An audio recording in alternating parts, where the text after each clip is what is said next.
Welcome to this episode of the She Scales podcast, where today I'm coming in with a little bit of a heart-to-heart and a little bit of love and shove because, oh my freaking God, the version of you who is on fire is so fucking powerful and so much more powerful than any strategy that there is. Oh my God. And it's so important to me to share this message with you because when you're the most on fire version of you, the most activated version of you, this is when you become the most unstoppable version of you. Not just because you become the most free and fearless and unapologetic and like fuck yes energy version of you, but also because you make everything work. Because you're not overthinking it. You're not doubling down on the strategy. You're not like, oh, let me just do this and that and like segregating yourself between 10 different things and draining yourself, if not actively cock-blocking yourself and cock-blocking your brilliance and cock-blocking your flow. I see so many people who aren't in flow and like they'll come to me saying like, Sarah, I'm missing my momentum, or like things have been good but they've gone a bit flat recently, and like, how do I get my fire back? Babe, it's you are the fire.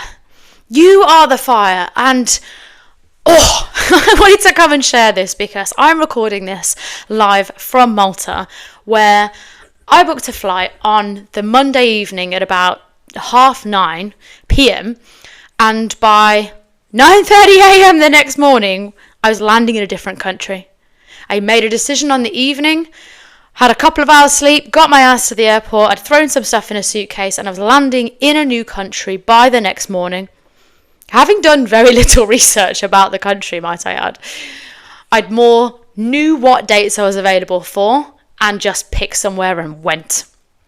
Now, I think there's multiple things here to learn about how you become the most magnetic version of yourself. Firstly, before I even got to the airport, I was already on fire because of a dream that I'd had recently, and because this is going to sound absolutely crazy, I'm aware. And this is where women's intuition is stronger than any strategy. Your inner knowing, your inner fire, your intuition, when you learn to unblock that, your fire can come through. Because whilst there are, of course, strategies that work, and all of them work, if it only took strategy, then every single book in the bookstore, you could rock up at, I was going to say Miller and Carter, but that's a steak restaurant. What is it? Waterstones. I don't know where I was going with Miller and Carter. You could rock up at Waterstones, pick up any business book off the shelf, do the thing to the letter, and have your 7 or 8 figure business. Any book, and they'd all work, and it would only take one book, and everyone could just buy that one book because that formula worked for every person. Now, evidently, that's not how it is. Evidently, that's not what works for everybody. A, because everyone is different, and B, because as women, like, we are so much more powerful than a strategy. We have an inner knowing, a way of applying, a way of being, a way of living that doesn't fit into something that the majority of people understand. It doesn't fit into science. It doesn't fit into black and white or criteria or logic or strategy or a roadmap. It's so much bigger than that. You are so much bigger than that. And this is why when you reduce yourself to, I'm going to post this in this framework, in this formula, in this organizational piece, and I need to do everything for the letter, you're killing so much of your brilliance. Now I'm speaking to you as whichever or a combination of these things, but there are women in my audience who are insanely creative, colourful, ADHD, high achievers, brilliant women, nuanced women, detail-orientated women, flamboyant women, more silent but deadly women, I speak with my words women, the women who speak with their voice, the women who are like sensational, the women who are like dark but deadly. And I know who will have seen themselves in those words that I just talked about. And this is why, like, you are so much more powerful than any strategy. when you learn to play bigger, and this isn't just a word that the coaching space uses, it's a real thing. It's when you make a decision that stretches you past your comfort zone. It's when you do something and you make a commitment and you act on that commitment and you change your circumstances because of it. Now, there are multiple different examples of that. Me moving to Malta and a decision that I made the night before is massively one of them for me, because changing my environment has a huge impact on me, life-changing. And this is why I've had multiple people commenting saying, Sarah, your energy is so much different there. Even people that know me, that know what I'm like and know what to expect, are like, holy shit, Sarah. And people who, my coach has just messaged me saying, my God, Sarah, my sunshine girl, you in Malta. And I'm like, I know, because I made a decision and I acted on it quickly. I didn't overthink it. I didn't over-research it. I trusted myself. I backed myself and I went. Now, yes, we can talk about how I've built up the self-resilience and self-conviction to be able to make decisions like that and go to another country on a whim and know that I'll be absolutely fine. But also, this comes with any type of decision. This isn't just about changing your environment, because when you invest in yourself, that's the same sort of decision where you have to not just make a decision, but one that stretches you. There has to be that tension. Because if you've got a circle around you that's your comfort zone, if you only make decisions in there, you will only continue to stay there. But when you stretch into the unknown, and it's going to bring up fear, and it's going to bring up uncertainty, and it's going to bring up your little, inner critic or inner demons or inner I don't know if we can do this, or I don't know what that's going to look like, and what if it doesn't work? That is where change happens. That is where your inner fire is activated. The reason that you haven't been feeling alive recently is that you've not been playing in that arena. You've been playing in your comfort zone arena. And I can say this as someone who has just made this big decision to come and try out a different country. I packed a bag thinking it would be a couple of days, but granted, I did only book a one-way flight, so what was I to expect? This isn't the first time that I booked a one-way flight and then it's rolled on somewhat. And now we're coming into week 3 and I'm like, okay, so do we live here now? But the same can happen with any decision that makes you stretch. There has to be that point of tension. There has to be that difficulty, because if you haven't had to have that inner chat with yourself to move through that difficulty, then it wasn't even hard for you, and therefore you're still in your comfort zone. But when you make that decision and you move through difficulty, on the other side of that is the version of you that you're capable of being. Is the activated version of you, is the holy shit we move through that version of you, the on fire version of you, who now has got even more solid conviction than she already had, because she's just moved through this new thing that felt like a big deal, and actually when she did it, it wasn't. And now she knows she can do it 100 times more, or even 100 times better.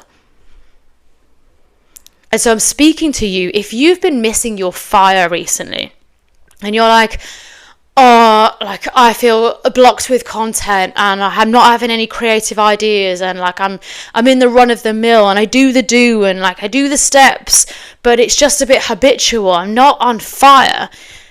We need to sort this out, because if you're not on fire, your audience is 100% feeling that.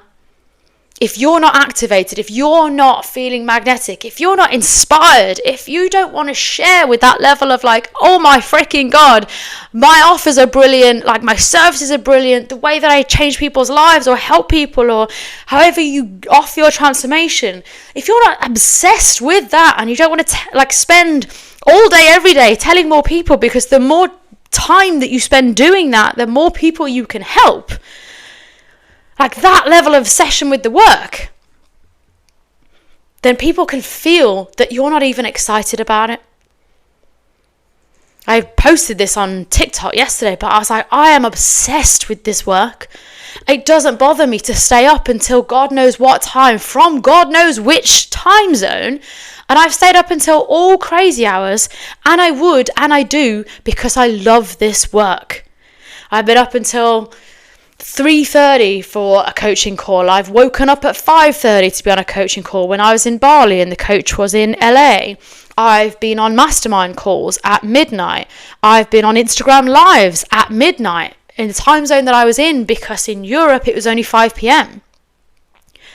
I've done all sorts of crazy, like illogical things. I've flown from Bali to LA, which took me more than an entire calendar day, probably 2 full calendar days when you look at transfers and everything else. Illogical, and yet it was the most brilliant decision. And I'll go farther and add, the best bit about that trip was the trip itself, not the event that I was going to. It was the experience of going, and everything else that happened in incredible synchronicity that had nothing to do with the event that I was going for. I love synchronicity, and this is when you know that you're truly on fire. There were so many things that happened in that first week in Malta where it was beyond uncanny. It was beyond coincidence. Like, things just fell into place time and time and time again, multiple times per day, to the point that I was saying, I'm so lucky, I'm so lucky, I'm so lucky. But instantly, because I'm not like lucky girl syndrome, I'm like, well, of course that happened that way, because I decided that it would. Main character energy, baby. I'm only available for extraordinary, and so that is what happens. And this state, whether you believe in the universe, whether you are a religious person, whether you have a faith in something, someone, something bigger, whether it's your main character energy, whether you have lucky girl syndrome, whatever it is that you know that there are bigger forces at play that you just love to bounce and play in the energy of, that you know that you can create a whole different reality when you play in that energy. When you're available for the brilliance that can happen, when you're available for, I don't know how this is going to go, and that's entirely the fun of it. And you know the things that won't always work out, but that's because not everything is meant to work out for you, because it's meant to lead you to something else. This is where the magic of life happens. Oh, I freaking love this. There are so many synchronicities and uncanny things, and like things that we pulled off within like a minute of it happening, or we're in exactly the right place at the right time, or we spoke to one person who knew somebody else, and it just was a happenstance conversation, and we spoke to exactly the person on the whole island that we needed to speak to. My goodness, things like that you're like, no freaking way. If we had have researched for months, we wouldn't have found that out. And yet here we are, sat on a table next to somebody else who's saying, oh, you like that? You need to go here. Da-da-da-da-da-da. And you're just like, oh my freaking God, the universe put me here at exactly the time I needed to be here. This is what I mean when I say, well, if you're relying on strategy or overly planning, like you're killing the brilliance that can happen in the moment when you're available for magic to happen. Oh, this is a bit of an all-over episode, because when you are activated, when you are on fire, so much more magic happens. But you have to stretch for it. You have to go for it. My clients, so one of the things, like, yes, changing your environment is a huge thing for me. Every time I change my environment, it can be small, like going on a new day trip somewhere. But when I change country and I get to spend time in there, like living time, soaking up an area, soaking up the energy, exploring the streets, eating the food, speaking to new people, having my own time to just wander about and just be, my goodness, how my soul soaks that up. Oh, it just changes me on a cellular level. But it's not just changing your state or changing your environment that you can get that level of activation from, because you can also get it from any other decision that stretches you far beyond your comfort zone into the unknown. And this is where investing also has this same impact. This is why, and I've known this as well. I remember my first 5-figure investment? I'm going to say yes. I'd done a 10k pounds. So okay, that was technically my first 5-figure. So this was my second 5-figure, but my biggest at that time investment. And I had all of the, oh my God, am I ready? I don't know. I think I'm going to be the smallest person in the room based on who she's marketing to. But I reached out and I went for it.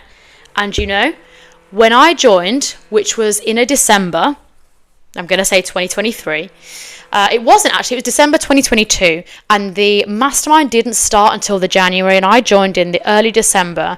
Do you know that in the time after making that investment, I went on to make that December my best month ever in business, substantially, and I hadn't had any training or contact with the coach. Now, why do you think that is? Because I'd had to stretch to get there. Because I'd had to say yes to myself, because I'd had to put myself in the ring, because I'd had to move past discomfort with all the little, inner critic or inner demons being like, oh, I'm not sure, what if we're the smallest person in the room, are we ready, like, can we even make all those monthly payments, oh my God, like, this is such a big stretch. And yet, when I said yes to myself, not yes to her, when I said yes to myself, I had to play a bigger game. I'd got such a level of activation from making that decision and saying yes to myself at that level that I started playing very differently. And therefore, that's what happened to create insane results in that very first month before even starting the mastermind. So I came into that mastermind already flying and already like, I've had my best month ever and we've not even started yet. And I see this as well with my clients. I've had people come to me who have invested in my program, who have made their entire investment back before even starting the program because of that same level of activation that we were just speaking about. And more recently, someone joined my long-term mastermind who, same thing, granted we had one one-to-one here, but in that same process, we had one one-to-one, and in that time, and what she went on to do after, she went on to take her offer. Now, we had talked about increasing her pricing and what a new high ticket package would look like. And there was an offer that I threw out there that she'd said, it scared the crap out of her. It scared the crap out of her. And she was like, I do want to do that, but I'll do it in 6 months when I feel more ready, when I've sold this mid package a few more times first, and then I'll work my way up to that one. Anyway, she posted a post. I said, like, she invested in the mastermind. She chose to go for it. She'd felt that stretch. She'd been in my DMs with me. She'd chosen to go for it. She'd stretched, gone for it. And after that, and the excitement that she felt from it, I said, go post now whilst you're in this potent energy. She did. She instantly had someone reply to that post with a request to book a call. She had that call. I knew that she was prepped because we'd had our one-to-one. I knew that the offer I thought I knew the offer she was going to lead with. And so I checked in after the call to say, how did it go? How much was it for? She said, not only did you say yes, I was like, oh, awesome. Which package for? And she was like, 10K. That was the package she'd said she would do in 6 months' time. And she got a yes within a week of her investing before even starting the mastermind. And that price point that she got a yes at was 20 times the package that she had been selling before coming to me. 20 times. And this is what I mean about the magnetism when you're on fire. Because yes, there was a little bit of strategy in there about, we looked at her offers, her messaging, her pricing, but she'd said to me she was going to pitch something way smaller. But her conviction that she had on that call to go pitch at that level, when she was like, I pitched the 10K one, I was like, holy shit! Because she'd got the new, renewed confidence in herself, because she had already stepped in at that level herself. It's way easier to do big things for other people and for your clients when you have done them yourself, when you've had to move through that discomfort, when you have felt the emotional difficulty of doing something ballsy, trusting yourself, leading, doing scary things. And so it's easy then for you to help your clients at a so much more better level and be a way activated leader because you normalize doing hard things. This is why I wanted to come and share this with you today, because whilst I am having a wonderful time in Malta and serving my soul cup up so that I can serve you and my clients and everybody so much more better, but you have to do this same thing for you. What is the most activated version of you? What is it that activates you? Is it a new environment? Is it that you haven't done something ballsy for a while? Is it that you haven't been stretching? Is it that you haven't been playing at the end of your comfort zone? Have you been playing it too safe? Because I know you, I know your brilliance, I know what you're capable of. And just from a woman-to-woman perspective, you deserve to be the most magnetic and joyful version of yourself. I was reading earlier a post from Robbie Williams, who was talking about the impact that MDMA had on him. And he talks about his troubles and his struggles and like a whole identity crisis when he was younger. But how when he was on MDMA, he was the best version of himself because all the songs made sense and everything was so much more colourful and he was brilliant and music came to him. He didn't make music, music came to him. So he was the most on fire version of himself. But he was talking about how that only happened when he had MDMA, and for every few hours that he would be in that most brilliant and his best self, each time it took him a few days of walking through misery to recover from that and this sadness of knowing that you've just left your best self. And I was like, wow, what a powerful story, and that's true for him. But also how sad that he had to take drugs to find his best self. Like it's so critical that you find out for you what it is that activates you and taps you into your best self. I've taught for a while now on main character energy as someone who I know the stimulation that I need. I am a sunflower. And so whilst I've been back in the UK for a little while now, growing the second business and becoming a property investor, now a landlord, and there's been reason for me to be there, I also know that my most activated self isn't there. So whilst there's a lot of opportunities and events and things happening, and I love that, I also know that I'm my best self when I'm in sunshine and somewhere new, somewhere where I can discover new things, somewhere where it's not familiar, somewhere where I don't know loads of people and I don't know the lay of the land, and it's not all easy. As humans, we need this difficulty, we need this struggle. I remember going to Stephen Bartlett, this was ages ago now, this was probably like 2021, before he started bringing a load of very oddball people onto the podcast with some, shall we say, off-the-wall opinions, to put it lightly.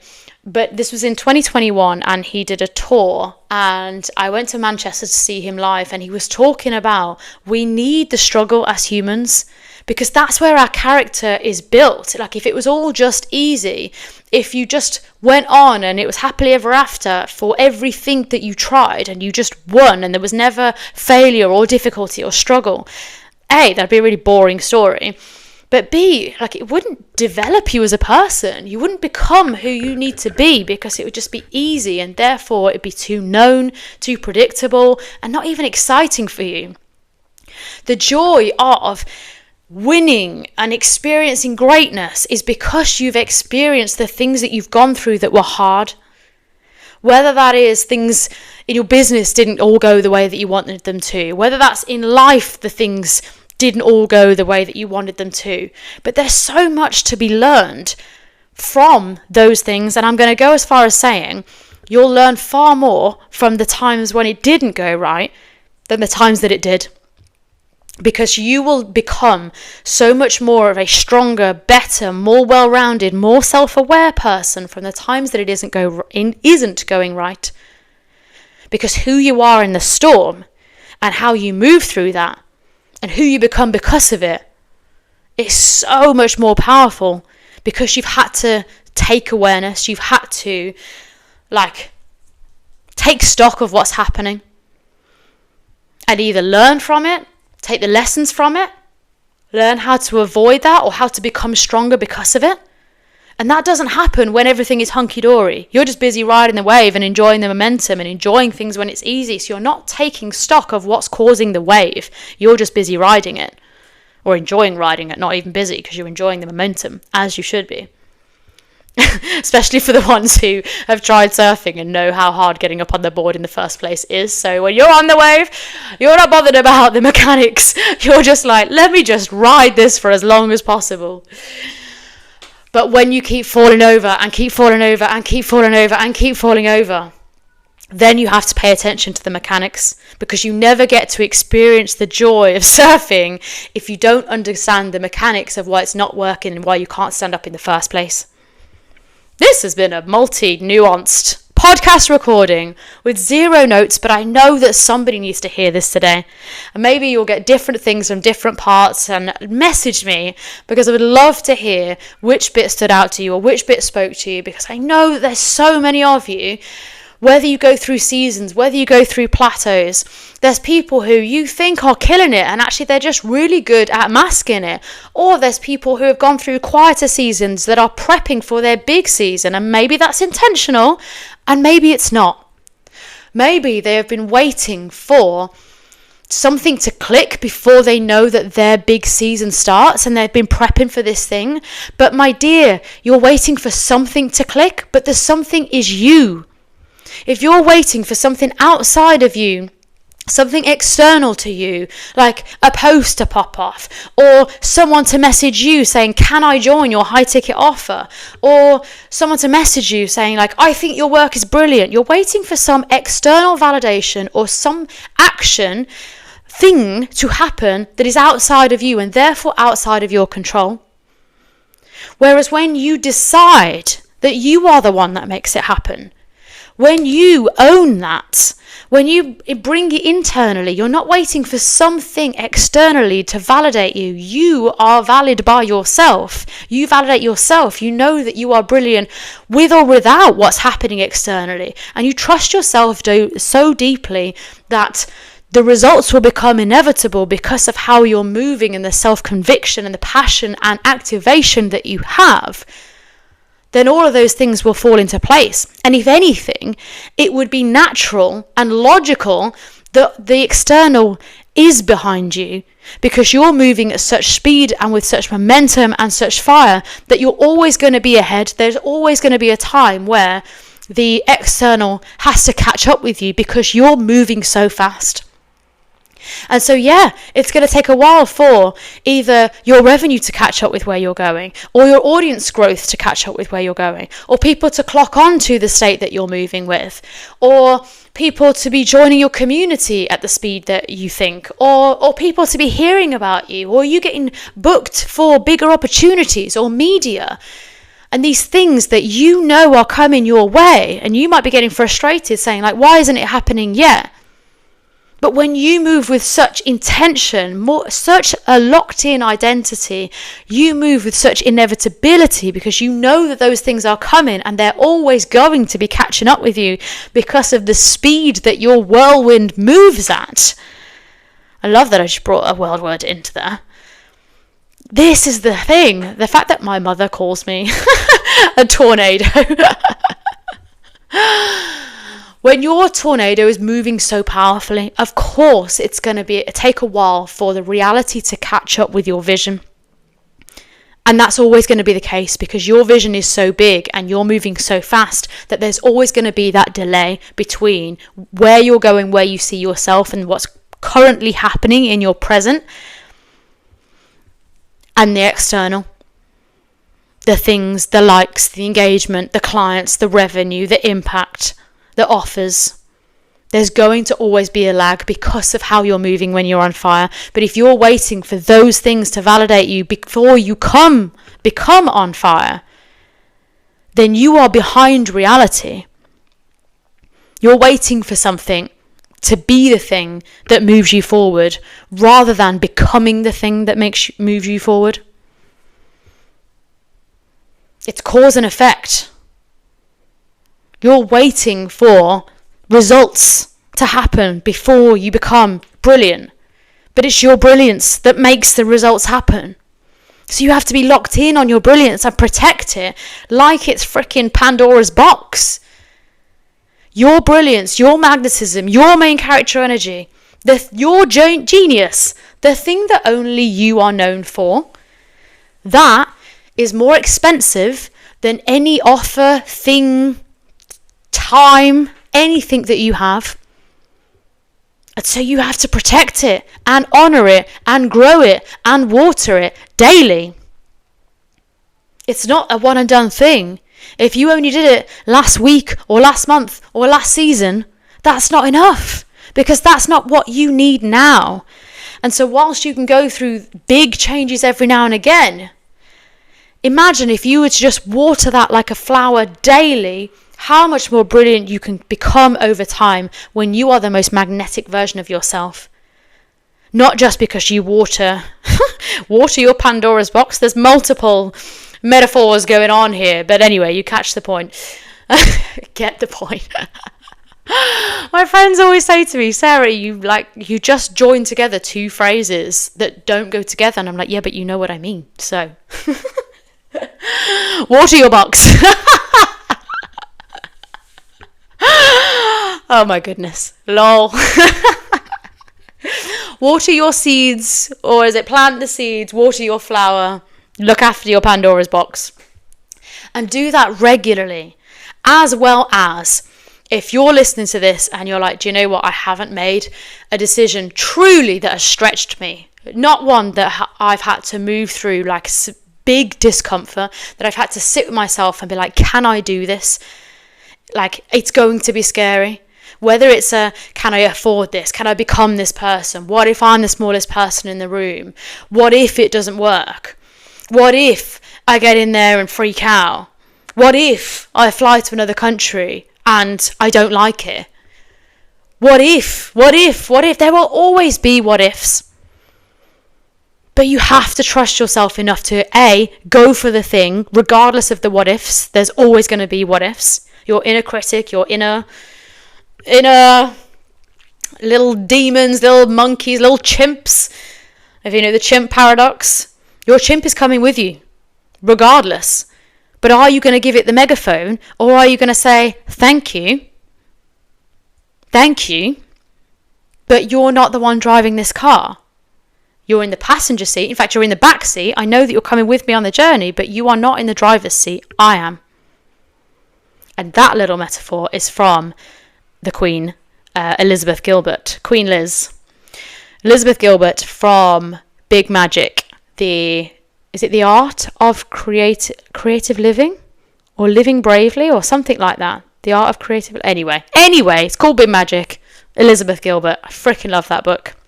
And she talks about how your fear is coming with you, but it's in the back seat of the car. You're the one driving the seat. And so, where is it that you're going? A, love the journey, because it's not about the destination, it's about loving the journey. But B, in the pursuit or in the journey of that destination, where do you need to stretch yourself to become the person you know you need to be?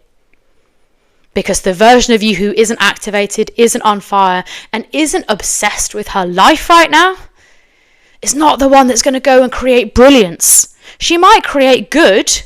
She might create predictable. She might create satisfactory. She might get great client results, great client testimonials. Things might be good on the surface, but she's not obsessed with it. She's not like, oh my freaking God, this is how brilliant it gets to be. She's not activated by it. And whilst I could help you build good businesses and good lives, like, are we not here for brilliant? Are we not here to discover all that can be discovered? Are we not here to, live for all that life can give us? I don't know about you, but I am someone who, when they go to nursing homes and they record interviews with old people and they say, what are your biggest regrets? And so many of those interviews will say things like, I wish I'd done more. I wish that I'd said yes more. I wish that I hadn't let somebody else decide what I was going to do. I wish that I hadn't lived for other people before myself. I wish that I'd done more when I could. That's all of those things. I can truly, truly, hand on heart, say to you, Chica, that my nursing home recording will not sound like that. If I make it that far, which I will, icon energy, my nursing home recording will, there's some older women, they'll be there in some flamboyant shirt and a shot of whiskey next to them. That's how I see myself. And they'll be like, Sarah, what is your secret?